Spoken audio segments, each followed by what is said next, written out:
బిర్యానీకి ఏమాత్రం తీసుకొని కమ్మని రైస్ రెసిపీ చేద్దామా?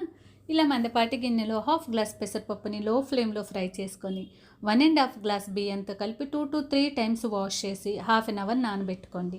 నెక్స్ట్ ఓ మందపాటి గిన్నె స్టవ్ మీద పెట్టి 3 tablespoon oil, 2 teaspoon నెయ్యి హీట్ ఎక్కాక ఓల్ గరం మసాలా వేసేసి లైట్గా ఫ్రై అయ్యాక పచ్చిమిర్చి, బొరెమ్మ కరివేపాకు కూడా ఫ్రై అయ్యాక సన్నగా పొడవుగా కట్ చేసుకున్న medium size onion light pink కలర్కి మారిన తర్వాత 1 టేబుల్ స్పూన్ అల్లం వెల్లుల్లి పేస్ట్ యాడ్ చేసి పచ్చి వాసన పోయేంత వరకు ఫ్రై చేసుకున్నాక మీడియం సైజు టొమాటో ఒకటి యాడ్ చేసి సరిపోను సాల్టు, పసుపు, కారం కూడా వేసేసుకొని లైట్గా ఆయిల్ తేలే వరకు ఫ్రై చేసుకున్నాక చిన్న టొమాటో, 1 టేబుల్ స్పూన్ ధనియాలు, 1 టీ స్పూన్ జీలకర్ర, 1 ఇంచ్ దాల్చిన చెక్క, 2 యాలకులు, 3-4 లవంగాలు మిక్సీలో మెత్తటి పేస్ట్ పట్టుకొని ఇందులో వేసేసి ఆయిల్ తేలాక మన నానబెట్టుకున్న బియ్యం పప్పు యాడ్ చేసి జాగ్రత్తగా కలుపుకొని 2 మినిట్స్ మూత పెట్టి వదిలేయండి లో ఫ్లేమ్లో.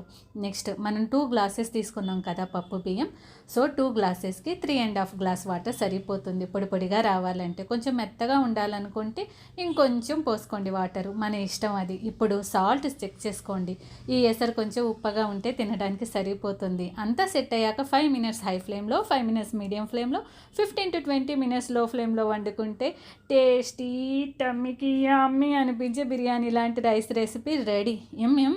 చాలా అంటే చాలా బాగుంటుంది.